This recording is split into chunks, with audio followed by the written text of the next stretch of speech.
Hello बच्चों, आज के इस लेक्चर में मैं आपको क्लास 9 का chapter number 2 that is cell the building block of life पढ़ाऊंगी। ठीक है, इससे पहले मैं आपको थोड़ा सा बताना चाहूँगी कि ये नोट्स मैंने ऑफलाइन स्टूडेंट्स को बनवाया है और ये स्टूडेंट्स ने लिखा है तो थोड़ा बहुत स्पेलिंग मिस्टेक मिल सकता है आपको।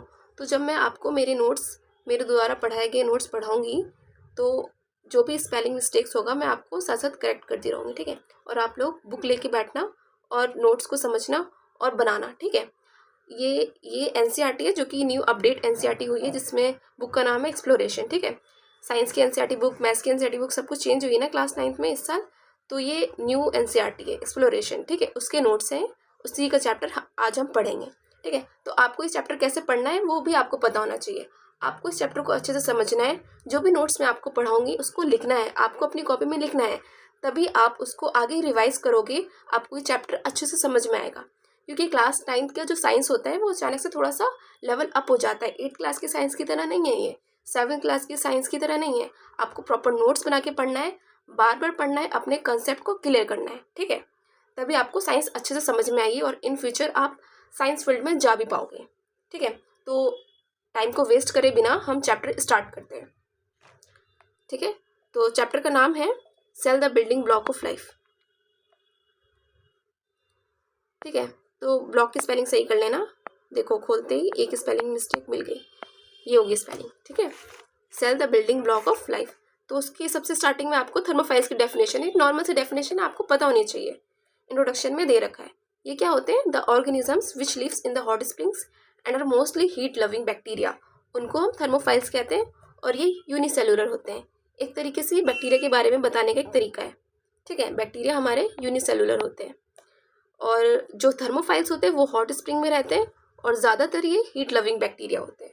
ठीक है, नॉर्मल है, इसको समझ लो और आगे बढ़ो, जो कि मेन टॉपिक है हमारा, जो कि है हमारा सेल। सेल के बारे में, सेल के सबसे पहले डेफिनेशन आप समझो कि ये जो होते हैं, जितने भी हमारे लिविंग बींग्स होते हैं, हम लोग जो भी हैं वो सब कुछ सेल से मिलके बना है। हमारा हाथ, हमारा पैर, हमारी पूरी बॉडी, हमारा एक छोटा सा स्किन भी हमारे सेल से मिलके बना है।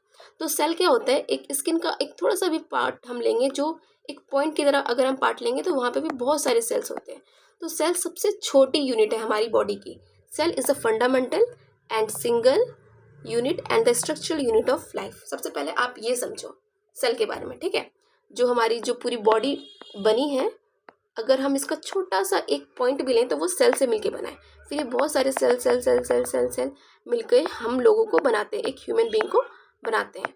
ठीक है, उसको हम सेल कहते हैं। ठीक है, आगे बढ़ते हैं। आगे नेक्स्ट लाइन वही लिखिए, all living organisms are made up of cells. अब 2 पॉइंट आपको समझना है, एक है यूनिसेलुलर और एक है मल्टी सेलुलर। ठीक है, पहले लेते हैं। एक है हमारा यूनिसेलुलर और दूसरा है हमारा मल्टी सेलुलर। कोई भी ऑर्गेनिज्म है जो कि एक सेल से मिलके बना होता है उसको हम यूनिसेलुलर कहते हैं, और कोई भी ऑर्गेनिज्म है जो बहुत सारे सेल से मिलके बने हैं उनको हम क्या कहते हैं? Multi cellular. यूनिसेलुलर का क्या डेफिनेशन है? Some organisms such as bacteria, yeast consist of only one cell. इनमें एक ही सेल होता है, इसलिए हम इनको क्या कहते हैं? Unicellular organisms. ठीक है, समझ में आया आपको? नेक्स्ट क्या है? Multi cellular. मल्टी सेलुलर क्या होता है? ऐसे ऑर्गेनिजम्स जो बहुत सारे सेल से मिलके बने होते हैं, जैसे कि फिश, बर्ड्स, ह्यूमन बींग्स जो कि हम लोग हैं, are made up of million of sales.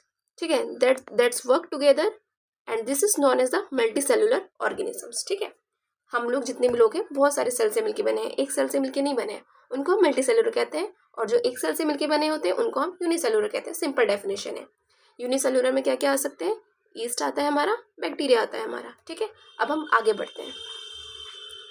आगे क्या है? टिश्यू की डेफिनेशन। अब ये टिश्यू क्या होता है? सेल आप लोगों ने समझ लिया, सेल एक सिंगल यूनिट है, छोटी सी यूनिट है जो मिलके एक इंसान को बनाती है। टिश्यू क्या होता है?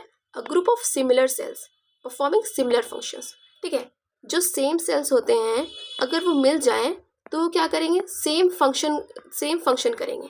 फंक्शन मतलब काम, सेम काम करेंगे और उसको हम क्या कहते हैं? टिश्यू। ठीक है, और as known as a tissue.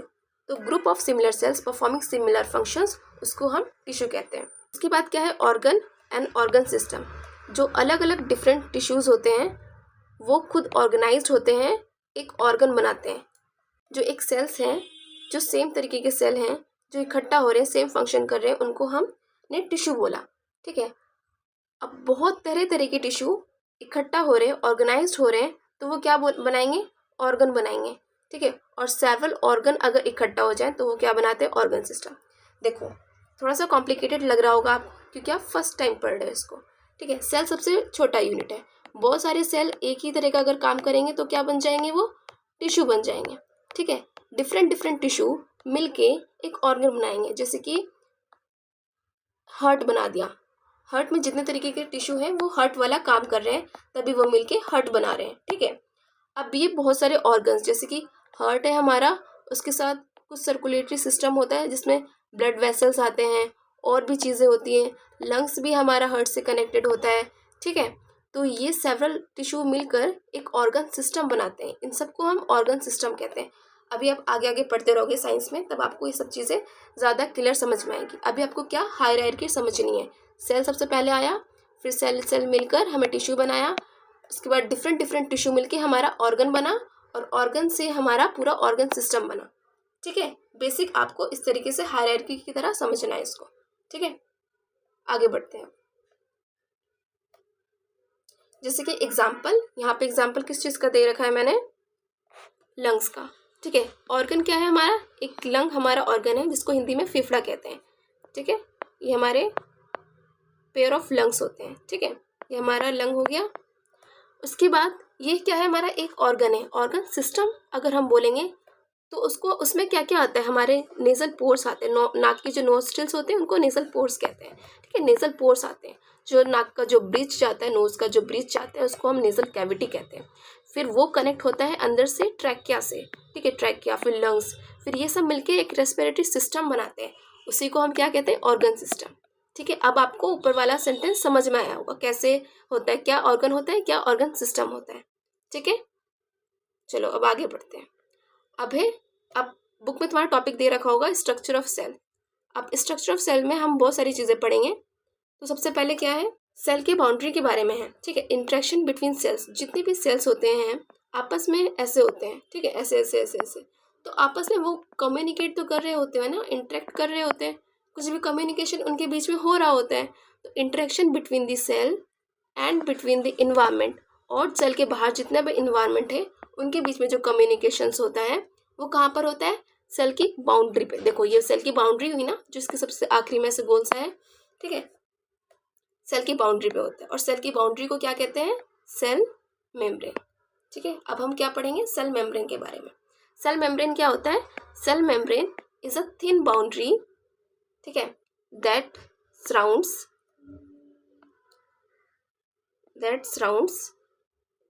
Cell and protect it contents. ठीक है, सेल मेम्ब्रेन क्या होता है, cell membrane is a thin boundary that surrounds the cell and protect the cell contents. ये एक थिन बाउंड्री होती है जो एक सेल को सराउंड करती है और उसको प्रोटेक्ट करती है। उसके सेल के अंदर जो भी चीज़ होता है ना, वो चीज़ें हम आगे पढ़ेंगे क्या क्या सेल के अंदर चीज़ें होती हैं, उसको बाहर के इन्वायरमेंट से प्रोटेक्ट करती है, उसको हम सेल मेम्ब्रेन कहते हैं। ठीक है, इतना आपको समझना है। और ये जो सेल मेम्ब्रेन होता है वो एक सेल की इंडिविजुअलिटी को बताती है, सेल के बारे में बताती है। हर एक सेल की इंडिविजुअलिटी को कौन बताता है, उसका सेल मेम्ब्रेन। ठीक है, नेक्स्ट पॉइंट। और इसी सेल मेम्ब्रेन को हम एक और नाम से बुलाते हैं, क्या नाम है उसका, प्लाज्मा मेम्ब्रेन। ठीक है, सेल मेम्ब्रेन को भी हम प्लाज्मा मेम्ब्रेन कहते हैं। ठीक है, और क्या है उसके बाद, it is a selectively permeable membrane. Selectively permeable का क्या मतलब होता है, it means it allows some substances to pass through it and blocking some other. Selectively permeable, वो सेलेक्ट करती है अपने हिसाब से, और वो कुछ चीज़ों को सेलेक्ट करके अंदर आने देती है और बाहर जाने देती है, पास थ्रू इट। और कुछ चीज़ों को सेलेक्ट करके वो अंदर आने भी नहीं देती और बाहर जाने भी नहीं देती। इसीलिए सेल मेम्ब्रेन को क्या क्या कहते हैं हम, सेल मेम्ब्रेन को प्लाज्मा मेम्ब्रेन कहते हैं और सेलेक्टिवली परमेएबल मेम्ब्रेन कहते हैं। और ये एक सेल की इंडिविजुअलिटी को बताती है। ठीक है, आपको ये 3 पॉइंट समझना है सेल मेम्ब्रेन में। ठीक है, इतना आपको समझ में आया। अब हम आगे बढ़ते हैं। आगे बुक में दे रखा है ऑस्मोसिस के बारे में। ऑस्मोसिस क्या होता है, ठीक है, तो ऑस्मोसिस को समझना है, सिंपल है और बहुत इंपॉर्टेंट है ऑस्मोसिस को समझना। देखो ऑस्मोसिस क्या होता है, it is a movement of water जो पानी का जो मूवमेंट होता है उसको हम ऑस्मोसिस कहते हैं। तो पानी का मूवमेंट कैसे होता है? पानी का मूवमेंट हमेशा जहाँ ज़्यादा पानी होगी वहाँ से जहाँ पे कम पानी होगा वहाँ पे जाता है, ठीक है। देखो सॉल्यूट क्या होता है, जैसे एक हमारे पास पानी है, ठीक है, उसके हमने सॉल्ट डाला या शुगर डाला, उसको हम सॉल्यूट पार्टिकल्स कहते हैं। जो पानी को छोड़ के जो कुछ भी चीज़ होता है पानी के अंदर उसको हम सॉल्यूट कहते हैं, या कुछ भी हम ऊपर से डालते हैं उसको हम सॉल्यूट कहते हैं, ठीक है। ज़्यादा पानी से कम पानी की तरफ हमेशा पानी जाएगा, और जहाँ पे पानी ज़्यादा होगा वहाँ पे सॉल्यूट हमेशा कम होगा, तभी तो वहाँ पे पानी ज़्यादा है ना, ठीक है। और लेस सॉल्यूट से मोर सॉल्यूट की तरफ जाएगा, ठीक है। आपको ये समझना है, बार बार जब आप पढ़ोगे तो आपको समझ में आएगा। अगर आप फर्स्ट टाइम पढ़ रहे हो तो आपको थोड़ा सा हार्ड लगता है ये टॉपिक समझना, ठीक है। बार बार पढ़ो, आपको समझ में आएगा, ठीक है। वाटर मूव्स फ्रॉम, इसकी डेफिनेशन पढ़ते हैं। Water moves from an area with more water less solute to an area with less water and more solute until the concentration in the two area become equal. This movement of water through a selectively permeable membrane is called the osmosis. अभी मैंने आपको ऊपर पढ़ाया था कि cell के आसपास जो अंदर बाहर जो होता है वो सेल की बाउंड्री पे होता है, तो पानी का भी मूवमेंट सेल की बाउंड्री पे होगा। तो वही बताया है कि सेल की बाउंड्री पे जो पानी का जो मूवमेंट हो रहा है, पानी का मूवमेंट कैसे हो रहा है? Water moves from an area with more water, जैसे मैंने आपको ऊपर एक्सप्लेन करा, ताकि उन दोनों सेल का कंसंट्रेशन सेम हो जाए, ठीक है। उस मूवमेंट को हम क्या कहते हैं? ऑस्मोसिस। और वो किस मेम्ब्रेन के द्वारा होता है? सिलेक्टिवली परमेबल मेम्ब्रेन के द्वारा। एक पॉइंट आपको और समझना है कि अगर पानी ज़्यादा होता है तो उसको साइंस की लैंग्वेज में डाइल्यूट सॉल्यूशन कहते हैं, ठीक है।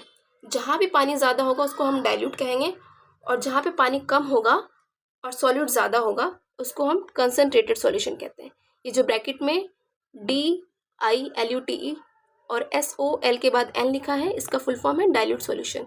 और जो यहाँ पे ब्रैकेट में लिख रखा है मैंने CONC.SOL, इसका मतलब है कंसनट्रेटेड सॉल्यूशन, ठीक है। देखो आपको अब क्लियर दिख रहा होगा। जो ऊपर वाला जो मैंने पॉइंट लिखा है कि water moves from an area with more water less solute, उसको हम क्या कहते हैं? Dilute solution. तो हमेशा कहाँ से मूवमेंट होगा? डाइल्यूट सॉल्यूशन से लेकर कंसनट्रेटेड सॉल्यूशन में हमारा मूवमेंट होगा, ठीक है। जब तक होगा जब तक दोनों का कंसंट्रेशन सेम ना हो जाए, मतलब दोनों तरफ 50% वाटर होना चाहिए और सॉल्यूट भी हमेशा 50-50% में डिवाइड हो जाए, तभी दोनों का कंसंट्रेशन, मतलब कि पानी इक्वल बढ़ जाए, तब तक मूवमेंट होती है सेल के अंदर। मतलब में जो आपस की जो सेल है वो उन दोनों के अंदर पानी का मूवमेंट होगा जब तक उन दोनों में इक्वल पानी ना आ जाए, उसको हम क्या कहते हैं? ऑस्मोसिस, ठीक है। आपको ये समझ में आया होगा। अब हम आगे चलते हैं। डिफ्यूजन क्या होता है? पानी का हमने पढ़ लिया, पानी का जो अंदर बाहर होता है सेल के आसपास उसको हम ऑस्मोसिस कहते हैं। डिफ्यूजन क्या होता है? Diffusion is a net movement of the particles from a higher to a lower concentration which occurs without a membrane. तो ये क्या होता है डिफ्यूजन? डिफ्यूजन सबसे पहले कि पार्टिकल्स का मूवमेंट है, ये स्पेशली वाटर के बारे में नहीं बताता है, ठीक है। नेट मूवमेंट होता है, जैसे बहुत सारे पार्टिकल्स होते हैं ना, तो कोई इधर जा रहा है, कोई इधर जा रहा है, कोई इधर जा रहा है, कोई इधर जा रहा है, तो जो फाइनल जो मूवमेंट होती है पार्टिकल्स की, फाइनल मूवमेंट, उसको हम नेट मूवमेंट कहते हैं। तो जो नेट मूवमेंट होती है पार्टिकल्स की वो भी हायर से लेके लोअर कंसंट्रेशन के बीच में होती है, मतलब कि जहाँ पे पार्टिकल ज़्यादा है वहाँ से जहाँ पे पार्टिकल कम है उस साइड मूवमेंट होती है की तरफ से। जैसे मैंने आपको वाटर के केस में बताया, जहाँ पे ज़्यादा पानी है वहाँ से कम पानी की तरफ मूवमेंट हो रहा है, तो वैसे ही यहाँ पे जहाँ पे ज़्यादा पार्टिकल है वहाँ से जहाँ पे कम पार्टिकल है उस साइड जो मूवमेंट होता है उसको हम क्या कहते हैं? डिफ्यूजन, ठीक है। चलो आगे बढ़ते हैं। आगे आपकी बुक में दे रखा होगा एक टेबल जैसा बना होगा छोटा सा, उसमें आपने देखा होगा आइसोटोनिक लिखा होगा, हाइपरटोनिक होगा और एक हाइपोटोनिक होगा। ये सॉल्यूशन के टाइप्स हैं। 3 तरह के सॉल्यूशन होते हैं, आइसोटोनिक सॉल्यूशन, हाइपरटोनिक सॉल्यूशन और हाइपोटोनिक सॉल्यूशन। तो इसको अब हम समझते हैं, फिर इसके डेफिनेशंस मैंने नीचे लिखवाए। इससे पहले आप समझो कि आइसोटोनिक सॉल्यूशन, इन तीनों सॉल्यूशन से पहले आप ये समझो कि एक ये सराउंडिंग है, उसमें हमने सेल डाला है, ठीक है, और यहाँ पे ये जो सराउंडिंग इसमें कुछ सॉल्यूशन है, ठीक है। अब इसको हम 3 तरीके से देखेंगे। हमारे पास एक सॉल्यूशन है, तो जो सेल के अंदर जो भी चीज़ होगा उसको हम क्या कहते हैं? Intra cellular. सेल के अंदर इंट्रा सेलुलर। जो सेल के बाहर है उसको हम क्या बोलेंगे? एक्स्ट्रा सेलुलर, ठीक है। सेल के अंदर इंट्रा सेलुलर, सेल के बाहर एक्स्ट्रा सेलुलर। तो आइसोटोनिक सॉल्यूशन वो होते हैं जिसमें अगर हम सेल्स को डाल दें तो उनके आपस में कोई मूवमेंट नहीं होता, पानी का अंदर बाहर नहीं होगा। क्यों नहीं होगा? क्योंकि जो एक्स्ट्रा सेलुलर का जो सॉल्यूशन है और जो इंट्रा सेलुलर का जो सॉल्यूशन है, दोनों का कंसंट्रेशन इक्वल है, इसलिए इनके बीच में कोई मूवमेंट नहीं होगा और सेल का साइज ना छोटा होगा ना सेल का साइज बड़ा होगा, ठीक है। अब नेक्स्ट पॉइंट हम पढ़ेंगे, सेल का साइज क्यों बड़ा होता है और क्यों छोटा होता है। दूसरे पॉइंट में क्या है, जो सेल के अंदर है, जो इंट्रा सेलुलर है, उसमें सॉल्यूट कम है और वाटर ज़्यादा है। इसका ये जो एरो मैंने बताया है ऊपर की तरफ जो जा रहा है, इसका मतलब होता है ज़्यादा वाटर है, इसका मतलब है कि सॉल्यूट कम है, ठीक है। और नीचे जो मैंने बताया ये यहाँ से मैं लेकर आई एरो, यहाँ से, तो ये क्या है, extra cellular area. Extra cellular में क्या हो रखा है, सॉल्यूट ज़्यादा है और वाटर कम है। तो ऐसा होने से क्या होगा, मैंने आपको बताया जहाँ पे पानी ज़्यादा होता है वहाँ से पानी कम की तरफ जाता है, ठीक है। तो बाहर पानी कम है, एक्स्ट्रा सेलुलर एरिया में पानी कम है, तो सेल जो है अपने अंदर के पानी को छोड़ देगा, ठीक है। सेल से पानी लीक होगा और वो बाहर की तरफ पानी का मूवमेंट होगा। ऐसा होने से क्या हो जाएगा, ऐसा होने से जो सेल होंगे वो सिकुड़ जाएंगे, ऐसे हो जाएंगे। पानी लॉस होगा तो सिकुड़ जाते हैं, ठीक है। पानी लॉस होगा और यहाँ पे पानी पानी आ जाएगा। जब तक होगा जब तक इनका कंसंट्रेशन आपस में इक्वल ना हो जाए। ऐसे सॉल्यूशन को हम क्या कहते हैं, हाइपरटोनिक सॉल्यूशन, ठीक है। अब है थर्ड पॉइंट। थर्ड पॉइंट में क्या हो रखा है, जो इंट्रा सेलुलर है उसमें सॉल्यूट ज़्यादा है, वाटर कम है, और जो एक्स्ट्रा सेलुलर है इसमें सॉल्यूट कम है और वाटर ज़्यादा है। तो अब क्या होगा, सेल के अंदर पानी जाएगा, क्योंकि सेल के बाहर पानी ज़्यादा है तो बाहर वाले एरिया से अंदर में पानी जाएगा। तो मोर वाटर कहाँ है, बाहर। तो बाहर से अंदर की तरफ सेल के अंदर पानी गया तो क्या हो जाएगा, सेल यहाँ पे फूल जाएंगे, ऐसे गोल गोल से, ऐसे फूले से हो जाएंगे। इस टाइप के सॉल्यूशन को क्या कहते हैं, हाइपोटोनिक सॉल्यूशन। आपको ये समझ में आ ही गया होगा, ठीक है, ठीक है। तो इसका डेफिनेशन है, आप इसको नोट डाउन कर लें, मैंने एक्सप्लेनेशन ऊपर दे दिया है, इसको सिंपली आपको नोट डाउन कर लेना है, ठीक है। आइसोटोनिक, हाइपोटोनिक, हाइपरटोनिक, ठीक है। हम आगे बढ़ते हैं, क्योंकि नोट तो आप लोग कर ही लोगे, समझा मैंने ऊपर दिया।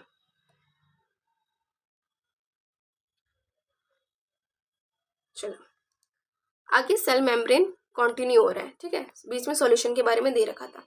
सेल मेम्ब्रेन में हमने ऊपर 3 चीज़ें पढ़ी और आगे क्या है, इसके स्ट्रक्चर के बारे में बताया। सेल मेम्ब्रेन क्या होता है, ये लिपिड से मिलके बना होता है। लिपिड, आप लोग लिपिड पहली बार सुन रहे होगे, तो लिपिड एक तरीके का फैट होता है और प्रोटीन से मिलके बना होता है। किन 2 चीज़ों से बना होता है, लिपिड्स और proteins. It is extremely thin, ये बहुत थिन होता है सेल मेम्ब्रेन, जो 7 to 10 नैनोमीटर तक का होता है। नैनोमीटर बहुत छोटी यूनिट होती है, ठीक है। इसके बाद क्या है, a membrane has a lipid bilayer with protein embedded in it. मतलब इसके अंदर जो लिपिड होता है, लिपिड का बाइलेयर प्रेजेंट होता है और प्रोटीन्स इसमें एम्बेडेड होता है, ठीक है। अब इसको हम स्ट्रक्चर देख के समझेंगे तब ज़्यादा अच्छे से समझ में आएगा। देखो, ये है एक सेल मेम्ब्रेन का स्ट्रक्चर। ये क्या है, ये जो है ना ऐसे ऐसे बना, इसको हम लिपिड कहते हैं, ठीक है। तो सेल मेम्ब्रेन में यहाँ पे एक लिपिड है और एक यहाँ पे लिपिड है। लिपिड की 2 लेयर है, इसलिए इसको हमने क्या बोला, लिपिड बाइलेयर, ठीक है। और ये जो लिपिड बाइलेयर है, इसके बीच में ये क्या है, प्रोटीन। यहाँ पे क्या है, प्रोटीन। ये दोनों जगह क्या है, प्रोटीन। इसलिए क्या था, proteins are embedded in the cell membrane. ये 2 पॉइंट्स मैंने ऊपर पढ़ाए थे, उसी का स्ट्रक्चर यहाँ पे बना है। तो ये क्या है, हमारा सेल मेम्ब्रेन का स्ट्रक्चर, ठीक है। आगे बढ़ते हैं। आपने बुक में पढ़ा होगा कि ये जो सेल मेम्ब्रेन है, इसके स्ट्रक्चर को फ्लूइड मोसेक मॉडल हमारा एक्सप्लेन करता है। फ्लूइड मोसेक मॉडल, ठीक है। तो फ्लूइड मोसेक मॉडल क्यों कहते हैं हम इसे, क्योंकि मॉलिक्यूल्स जो होते हैं ना सेल मेम्ब्रेन के आसपास, वो साइडवेज होते हैं, फ्लिप होते हैं, रोटेट होते हैं विद इन अ मेम्ब्रेन, इसलिए इसको हम फ्लूइड कहते हैं, पानी की तरह ऐसे आर पार हो रहे हैं, ठीक है। और जो प्रोटीन इसके अंदर होते हैं वो गेट कीपर्स की तरह एक्ट करते हैं और सब्सटेंसेस को आर पार होने में मदद करते हैं। जैसे यहाँ से बाइंड हो जाएंगे और फ्लिप करके इस साइड पहुँचा देंगे, ठीक है, अंदर बाहर करने में हेल्प करते हैं, ठीक है।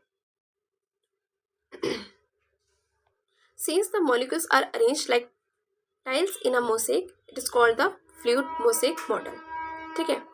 क्योंकि ये अरेंज होते हैं, ये जो जितने भी प्रोटीन्स होते हैं, लिपिड्स होते हैं, as a tiles in a mosaic is called the mosaic model, ठीक है। यहाँ तक समझ में आ गया। उसके बाद नेक्स्ट है हमारा सेल वॉल वाला टॉपिक। अब ये सेल वॉल क्या होता है? सेल मेम्ब्रेन हमने पढ़ लिया, सारे सेल्स के अंदर हमारा सेल मेम्ब्रेन होता है, लेकिन जो ये सेल वॉल होता है ना, ये एक्सक्लूसिवली हमारा प्लांट में प्रेजेंट होता है, सिर्फ और सिर्फ प्लांट में। Plant cells have an additional covering outside the cell membrane, उसको हम सेल वॉल कहते हैं। सेल वॉल का क्या फंक्शन है ऐसा जो प्लांट सेल में ही प्रेजेंट होता है? क्योंकि ये जो सेल वॉल होता है ना, ये रिजिडिटी देता है, स्ट्रेंथ देता है प्लांट्स को कि वो खड़ा रह सके, ऐसे अपना शेप मेंटेन कर सके, ठीक है। तो ये cell wall extra strength provide करता है। चलिए इसे पढ़ते हैं। Cell wall provides rigid structure to the plant to withstand environmental stresses, जैसे लाइक विंड और रेन से उनको बचाते हैं, ठीक है। And it helps leaves and flowers to remain firm and maintain की स्पेलिंग सही कर लेना बच्चों, ठीक है। Maintain their shapes and it helps plant to stay upright, ठीक है। अपराइट होने में भी मदद करते हैं। Although rigidity the cell wall is permeable, it means water and some dissolved minerals can pass through it. ये रिजिड तो होता है, लेकिन ये कुछ परमिएबल भी होता है, ठीक है। ये वाटर और कुछ डिजॉल्व मिनरल्स को उसके अंदर से पास होने देता है, ठीक। ऐसा नहीं कि रिजिड है तो कुछ पास नहीं होने देगा, ठीक है। Along with the selective permeability of the cell membrane, the permeability of the cell wall helps plant roots absorb water, nutrients from the soil. और ये जो परमिएबिलिटी दी गई है सेल वॉल को एब्जॉर्ब करने की, प्लांट को हेल्प करेगा वाटर को एब्जॉर्ब करने में, न्यूट्रिएंट को एब्जॉर्ब करने में। कहाँ से? सॉइल से, ठीक है। The plant cell wall primarily made up of cellulose, और जो ये सेल वॉल होता है वो सेल्यूलोज से मिलकर बना होता है। It is a type of carbohydrate. Cellulose एक कार्बोहाइड्रेट होता है formed by many glucose units link together, ठीक है। सेल वॉल किससे मिलके बना है? सेल्यूलोज से। और सेल्यूलोज क्या है? सेल्यूलोज एक कार्बोहाइड्रेट है, जो कि कार्बोहाइड्रेट किसको कहते हैं हम? जो ग्लूकोज से मिलके बना होता है उसको हम कार्बोहाइड्रेट कहते हैं, ठीक है। सेल वॉल इससे मिलके बना होता है। उसके बाद क्या है? Fungi and bacteria also have a cell wall to provide protection and structural support to their cell. जो फंजाई होता है और जो बैक्टीरिया होता है ना, उनके पास भी सेल वॉल होता है। आपको ये भी पता होना चाहिए, ठीक है। तो यहाँ पे इस चैप्टर का फर्स्ट पार्ट में ख़त्म कर रही हूँ। अब आगे का हम नेक्स्ट पार्ट में हम डिस्कस करेंगे, ठीक है। ऐसे कुछ पार्ट्स आएंगे इस पूरे चैप्टर के, जिसमें मैं इस पूरे चैप्टर के नोट्स आपको प्रोवाइड करूँगी। आप इनको नोट डाउन करो अपनी नोटबुक में और इनको अच्छे से पढ़ो। फर्स्ट टाइम समझ नहीं आएगा तो एक बार थोड़ी फास्ट स्पीड में इस लेक्चर को वापस से रिवाइंड करके देखो और इसको रीड करो, आपको समझ में ज़रूर आएगा, ठीक है। चलो, यहाँ पे लेक्चर एंड होता है। थैंक यू बच्चों।